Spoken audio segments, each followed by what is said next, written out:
কি কি ওষুধ খাওয়াইলে আপনি কিভাবে যত্ন নিলে মুরগিটা আর মারা যাবে না সেই ব্যাপারে আসলে একটা ধারণা দেওয়ার চেষ্টা করব। ছোট বয়সে যত রকম অসুস্থ হোক না কেন, শুধুমাত্র খাবার এবং পানি অপরিষ্কার অবস্থায় খাওয়ার কারণেই এই রোগগুলো হয়ে থাকে। বাচ্চা মুরগিকে 1 গ্রাম ওষুধ 2 লিটার পানিতে এরকম একটানা 3 দিন খাওয়াবেন। আসসালামু আলাইকুম রহমতুল্লাহ। দর্শক বন্ধুরা কেমন আছেন সবাই?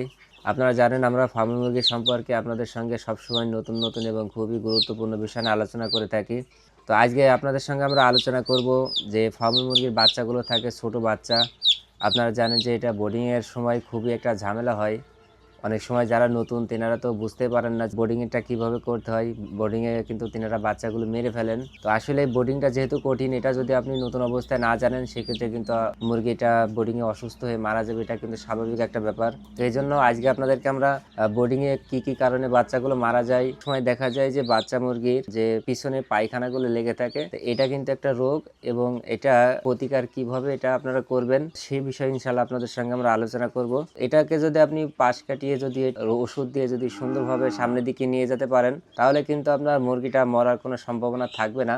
এই যে ফার্মি মুরগির বাচ্চার যে পিছনে পায়খানাটা লেগে আছে, এটা দেখে ভয় পাওয়ার কোনো কারণ নাই। এটা ছোট অবস্থায় স্বাভাবিক একটা সমস্যা। এটাকে কিভাবে আপনারা পাশ কাটিয়ে আপনারা এটাকে এই বোর্ডিং সেক্টরটা অতিক্রম করবেন এই বিষয়ে আপনাদেরকে আমি একটু ধারণা দেওয়ার চেষ্টা করব এবং এটা কি কি ওষুধ খাওয়াইলে আপনি কিভাবে যত্ন নিলে মুরগিটা আর মারা যাবে না সেই ব্যাপারে আপনাদেরকে আমরা ইনশাল্লাহ একটা ধারণা দেওয়ার চেষ্টা করব। প্রথম কথা হলো, যদি এরকম হয়ে থাকে আপনারা তখন কি করবেন। এটা আসলে যদি প্রথমে বলি যে মুরগির বাচ্চার পিছনে যে পায়খানাটা লেগে থাকে এটা কি কারণে হয়ে থাকে। এটার কারণ হলো বাচ্চা যখন ডিম থেকে বের হয় তখন এদের ভিতরে যে রোগ প্রতিরোধ ক্ষমতা এটা কিন্তু সম্পূর্ণভাবে থাকে না। বাচ্চার যদি ভিতরে রোগ প্রতিরোধ ক্ষমতা কমে যায়, কাজে বোর্ডিং এর একদিন থেকে শুরু করে প্রত্যেকটা দিনে আপনাকে প্রথমে ধাপগুলো খুব সুন্দরভাবে মুরগিকে যাতে রোগ প্রতিরোধ ক্ষমতা সম্পূর্ণ ক্ষমতা থাকে তাদের ভিতরে তৈরি হয় বাচ্চার ভিতরে, সেইভাবে কিন্তু আপনাকে মুরগিটাকে প্রথম একদিন থেকে শুরু করে আপনাকে 15 থেকে 20 দিন কিন্তু সেভাবে পরিচর্যা করতে হবে, ওষুধ খাওয়াইতে হবে, তাহলে কিন্তু আপনার মুরগিগুলো আর কোনো সমস্যা হবে না। তো রোগ প্রতিরোধ ব্যবস্থা যদি কমে যায় তাহলে কিন্তু আপনি যাই কিছু করেন না কেন আপনার মুরগি কিন্তু বিভিন্ন রোগে অ্যাটাক করার সম্ভাবনা 100% থাকে। তো রোগ প্রতিরোধ ব্যবস্থা আপনারা কিভাবে করবেন, আপনারা জানেন যে আমি একটা চার্ট দিয়ে থাকি যেখানে নিয়ম কানুন সম্পূর্ণভাবে বলা আছে। যখন আপনারা মুরগিটা লালন পালন করবেন, আপনার প্রথমে যে ভ্যাকসিনের শিডিউল গুলো আছে আপনারা সেই ভ্যাকসিনটা করবেন। আপনার 5 দিনে রানীক্ষেতের ভ্যাকসিনটা করবেন, 10 দিনে গাম্বুরা ভ্যাকসিনটা করবেন। সাধারণ কাজগুলো আপনাদেরকে কিন্তু করে যেতে হবে। এর মধ্য দিয়ে আপনার যে খাবারের যে বিষয়টা, খাবারটা কিন্তু আপনাকে অবশ্যই লক্ষ্য রাখতে হবে। যেমন স্টার্টার খাবারটা কিন্তু আপনাকে আগে দিতে হবে। দেওয়ার মধ্য দিয়ে খাবারটাকে আপনারা যেভাবে দিবেন, এই যে আমাদের এখানে দেখেন পাত্রের মধ্যে দেওয়া আছে, আর যদি আপনাদেরকে পাত্রটার ভিতরে দেখাই যে দেখবেন এখানে কিন্তু কোনো ময়লা নাই। আপনারা লক্ষ্য করলে দেখেন যে খাবারের ভিতরে কিন্তু কোনো ময়লা নাই, ঠিক আছে।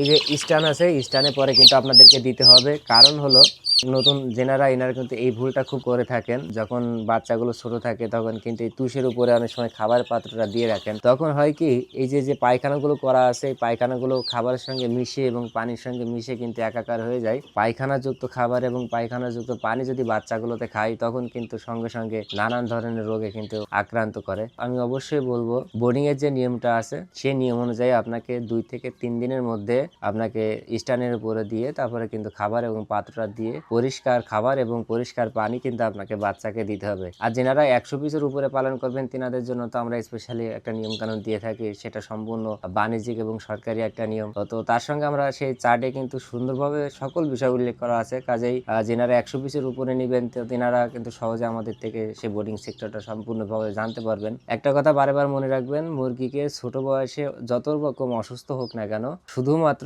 খাবার এবং পানি অপরিষ্কার অবস্থায় খাওয়ার কারণেই এই রোগগুলো হয়ে থাকে।